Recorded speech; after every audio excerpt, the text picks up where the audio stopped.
মানুষ স্রষ্টার অস্তিত্ব নিয়ে সংশয় পোষণ করতে পারে, কিন্তু মৃত্যুকে কেউই অস্বীকার করতে পারে না। একজন কাফের বা নাস্তিক সেও এই মৃত্যুকে বাস্তব হিসেবে মেনে নিয়েছে, কারণ এই মৃত্যু থেকে পলায়ন করার কোনো সুযোগ নেই। একজন মুমিনের জন্য দুনিয়াতে প্রিয় বস্তু হলো মৃত্যু, আর কাফিরের জন্য আখিরাতে প্রিয় হবে মৃত্যু। কিন্তু তখন আর কোনো মৃত্যু সে লাভ করবে না, তখন আর কোনো মৃত্যু আসবে না যে মৃত্যু তাকে মুক্তি দিয়ে যাবে। দুনিয়া মুমিনের কষ্টের স্থান। এই কষ্টের স্থান থেকে একজন মুমিন মুক্তি লাভ করে যখন সে মৃত্যুবরণ করে। আখিরাতের জীবনে পুরস্কৃত করা হয় তাকে, কিন্তু কাফেরকে আখিরাতের জীবনে শাস্তি পেতে হয়। এই কারণেই কাফিরের জন্য আখিরাতে প্রিয় বস্তু হয়ে যায় মৃত্যু। মুমিনের জন্য দুনিয়া কারাগার, জাহান্নাম স্বরূপ। কাফিরের জন্য আখিরাত জাহান্নাম, দুনিয়া হচ্ছে জান্নাত।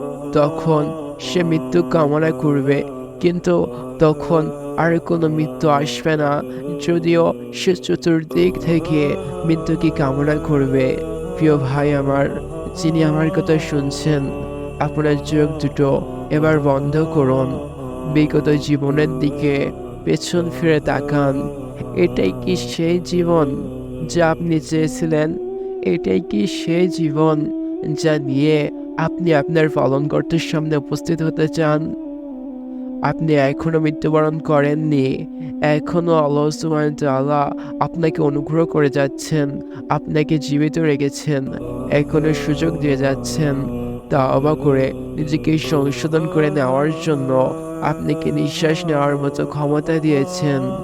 কখনো কি এজন্য আমরা আল্লাহ সুবহানাহু ওয়া তাআলাকে ধন্যবাদ জানিয়েছি? কখনো কি বলেছি আলহামদুলিল্লাহ?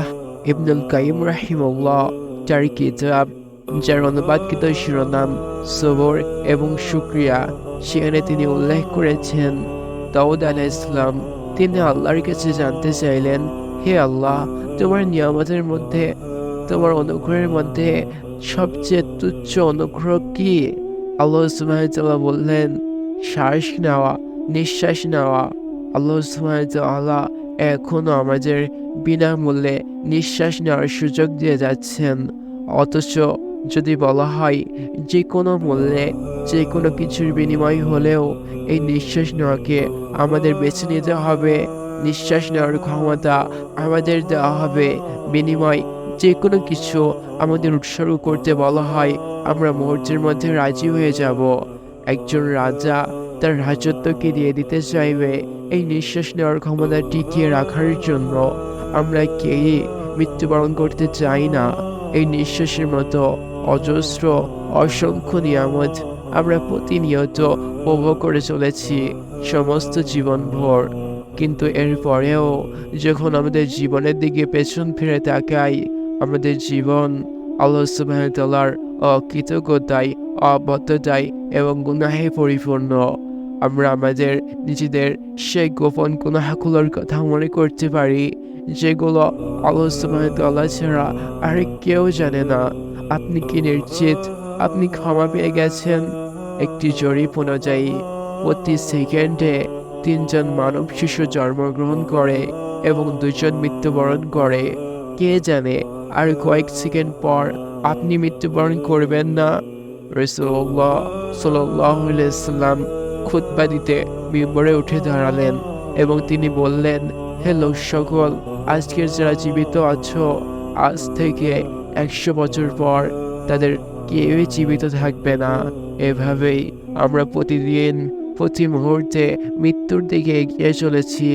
অথচ আমরা নিজেদেরকে সংশোধন করছি না, ক্ষমা প্রার্থনা করছি না, তওবা করতে দেরি করছি, ইতস্ত বোধ করছি।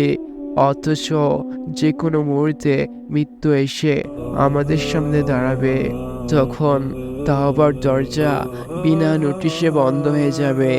এই কারণেই আমরা দেখতে পাই আল্লাহ সুবহানাহু ওয়া তাআলা কোরআনে বলছেন, ঈমানদারদের জন্য কি এখনো সে মুহূর্তে এসে পৌঁছায়নি যে আল্লাহর স্মরণে, আল্লাহ যে কিতাব নাজিল করেছেন তার স্মরণে তাদের অন্তরগুলো বিগলিত হয়ে যাবে?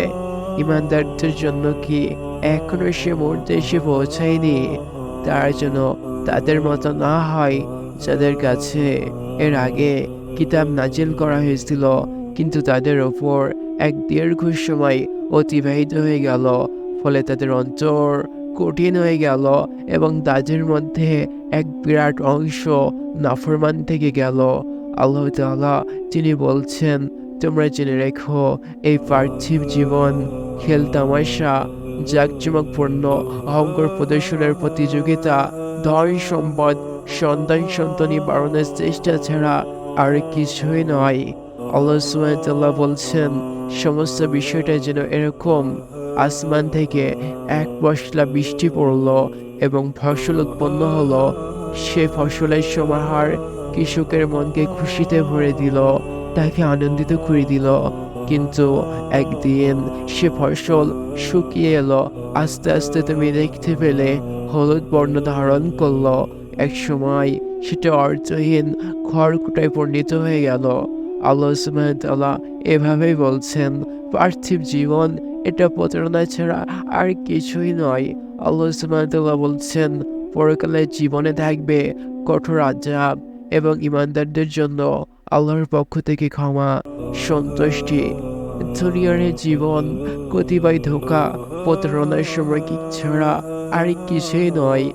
এবং আমরা আরও দেখতে পাই মহাগ্রন্থে আল কোরআনে আল্লাহ সুবহানাহু ওয়া তাআলা তিনি ইরশাদ করছেন, তিনি বলছেন, আল্লাহ তাআলা এই আয়াতের মধ্যে মাউতের কথা, হায়াতের পূর্বে মাউতের কথা বলছেন, হায়াতের পূর্বে মাউতের কথা উল্লেখ করছেন, মৃত্যুর কথা জীবনে আগে বলছেন। অথচ আমরা দেখতে পাই মানুষ আগে জীবন লাভ করে এবং পরে মৃত্যুবরণ করে। সেই হিসাবে এই আয়াতে জীবনের কথাই হয়তোবা আগে বলা দরকার ছিল, কিন্তু আল্লাহ সুবহানাহু ওয়া তাআলা এমনটা করেননি। এর কারণ হলো আল্লাহ সুবহানাহু ওয়া তাআলা তিনি যা জানেন তা আমরা জানি না, তিনি মহাজ্ঞানী, কিন্তু আমরা কোনো জ্ঞান রাখি না। আল্লাহ তাআলা জানিয়ে দিয়েছেন, মানুষের জীবন লাভ করা এটি একটি অনিশ্চিত বিষয়, কিন্তু জীবন লাভের পর মৃত্যু নিশ্চিত বিষয়। মৃত্যুর ব্যাপারে কোনো সন্দেহ নেই। এই কারণে আল্লাহ সুবহানাহু ওয়া তাআলা নিশ্চিত বিষয়টি উল্লেখ করেছেন অনিশ্চিত বিষয়ের আগে, যাতে করে মানুষ পুরোদমে প্রস্তুতি নিতে পারে। একজন মানব শিশু সে পৃথিবীতে ভূমিষ্ঠ হবে কিনা তার কোনো নিশ্চয়তা নেই, কিংবা সে কতটুকু জীবন লাভ করবে এই হায়াতের কোনো নিশ্চয়তা নেই, কিন্তু মওত আসবেই, এই বিষয়টি সুনিশ্চিত। এই কারণে আল্লাহ সুবহানাহু ওয়া তাআলা হায়াতের কথা মওতের পূর্বে বলেছেন। এর মাধ্যমে আল্লাহ তাআলা তোমাদের পরীক্ষা করবেন, কে তোমাদের মধ্যে কর্মে শ্রেষ্ঠ। অথচ আমরা এই মৃত্যুর বিষয়টিকে দূরের বিষয় বলে মনে করছি। যে কোনো মুহূর্তে, যে কোনো দিন মৃত্যু আমাদের সামনে চলে আসবে, তখন আমাদের সে বাস্তবতাকে স্বীকার করে নিতে হবে, এছাড়া আর কোনো উপায় থাকবে না। এই কারণেই মৃত্যুর পরে আমরা কোন পরিস্থিতি দেখব, আমাদের ঠিকানা কি হবে, জান্নাত নাকি জাহান্নাম, আমরা কি সফল হব, আমরা কি জান্নাতে যাব নাকি জাহান্নামে যাব, নাকি আমরা আযাবে পাকড়াও হব। আমরা যদি এই বাস্তবতা সম্পর্কে জানতাম, রাসূলুল্লাহ সাল্লাল্লাহু আলাইহি ওয়াসাল্লামের সাহাবী আবু দারদা রাদিয়াল্লাহু আনহু তিনি আফসোস করে বলতেন, যদি তোমরা জানতে মৃত্যুর পর নিশ্চিতভাবে তোমরা কি দেখবে, যদি তোমরা জানতে তাহলে তোমরা আর কখনো চরম ক্ষুধাতেও এক টুকরো খাদ্য গ্রহণ করতে পারতে না, তোমরা স্বাদ পেতে না, আর তোমরা বুক ফোটা তৃষ্ণাতেও কখনো এক ফোঁটা অতিরিক্ত পানি পান করতে পারতে না। যদি তোমরা জানতে মৃত্যুর পর তোমরা কি দেখবে, তিনি আক্ষেপ করে বলতেন, বরং তোমরা চিরদিনের জন্য ঘর বাড়ি ছেড়ে উদ্ভ্রান্তের মতো ছুটে বেড়াতে, নিশ্চিতভাবে তোমরা কি দেখতে পারবে, সে মৃত্যুর পর যে অপ্রত্যাশিত, অলঙ্ঘনীয়। আর তোমরা কখনো কোনো আশ্রয়ে আরাম খুঁজে পেতে না, ঘুরে বেড়াতে না, আর তোমরা কখনো কোনো আশ্রয়ে আরাম খুঁজতে না, কোনো ছায়াতেই বিশ্রাম নিতে না, তোমরা লক্ষ্যহীন ঘুরে বেড়াতে, প্রতিটা সূর্য পর্বতের উপর ঘুরে বেড়াতে। এবং ঊর্ধ্ব আকাশের দিকে তাকিয়ে তোমাদের রবের করুণা কামনা করতে, ক্ষমা প্রার্থনা করতে, আর তোমরা নিজেদের বুক চাপড়াতে হাওমা করে কাঁদতে, আর তোমরা ইচ্ছা করতে যদি তোমরা একটি সামান্য তৃণলতা হতে, তোমরা ইচ্ছা করতে যদি সেই সামান্য তৃণলতা সে ঘাস হয়ে যেতে, তোমরা ইচ্ছা করতে আর সে ঘাস সে সামান্য তৃণলতা যদি কেউ ছিঁড়ে নিয়ে যেত, কিংবা ঘুরে বেড়ানো কোনো পশু এসে সে লতাকে চিবিয়ে খেয়ে নিত, যদি তোমরা জানতে মৃত্যুর পর কি দেখবে তোমরা। আলী রাদিয়াল্লাহু আনহু তিনি বলতেন, মানুষের বিষয়টি বড়ই আজীব, মানুষ বড়ই অদ্ভুত, মানুষ কত বোকা, সম্পদের পেছনে পেছনে ছুটে সে স্বাস্থ্যহানি ঘটায়, তার শরীর ভেঙে আসে, স্বাস্থ্য খারাপ হয়ে আসে, অথচ সে যখন সম্পদ লাভ করে সে সুস্বাস্থ্যকে ফিরে পাওয়ার জন্য তার সব সম্পদ আবারও খরচ হয়ে যায়। আলী রাদিয়াল্লাহু আনহু বলতেন, মানুষের বিষয়টি বড়ই আজীব, বড়ই অদ্ভুত, মানুষ কত বড় বোকা।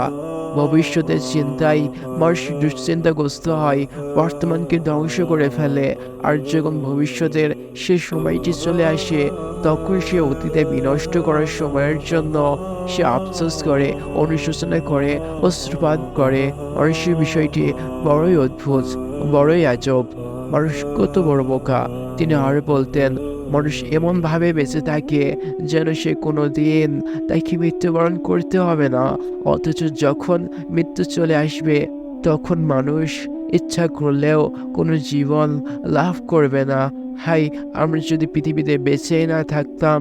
তিনি আরো বলতেন, এমন পত্রিকার সামনে মৃত্যু চলে আসে, তারা তো শুধুমাত্র এতটুকু অতিরিক্ত সময়ের জন্য আকুতি মিনতি করতে থাকে, অথচ তাদের হাতে যখন সময় থাকে, যখন তাদের জীবন পড়ে আছে, তারা বিভিন্ন রকম অজুহাত খুঁজতে থাকে, তাওবা থেকে বিরত থাকে, আল্লাহর দিন থেকে বিরত থাকার জন্য তারা অসংখ্য অজুহাত খুঁজতে থাকে। যখন তাদের হাতে জীবন এবং সময় পড়ে আছে, অথচ এরা যখন তাদের সামনে মৃত্যুকে দেখতে পারবে তখন তো তারা শুধু এতটুকু সময়ের জন্যই আকুতি মিনতি করতে থাকবে। এই মৃত্যু যা বিনা নোটিশে আমার এবং আপনার সামনে চলে আসবে। আপনি যদি একজন মুমিন হতে পারেন, আপনার জন্য রয়েছে উত্তম রিজিক এবং নিয়ামতে ভরা উদ্যান, কিন্তু যারা কাফের হয়ে থাকে এটা তাদের জন্য স্বস্তি না হয়ে শাস্তি এবং কঠিন আযাব হবে। মুমিনের জন্য মৃত্যু হচ্ছে অন্ধকার সুড়ঙ্গের সিঁড়ি, মহাসাগরের বুকে ভাসমান বেহালার উপদ্বীপ, কিন্তু কাফেরের জন্য এই মৃত্যু শুধুই আযাব এবং ভয়ঙ্কর পরিণতি। একজন ফাসিক গুনাহগার ব্যক্তির জন্য এই মৃত্যু ভয়ঙ্কর আযাব, এই মৃত্যু একটি সুনিশ্চিত বিষয়। হে মানুষ, এই সময় ফুরিয়ে যাওয়ার আগেই নিজেকে বাঁচাও। মালাকুল মাউতের সামনে পারবে না বলতে এতটুকু সময় দাও। এই সময় ফুরিয়ে যাওয়ার আগেই নিজেকে বাঁচাও।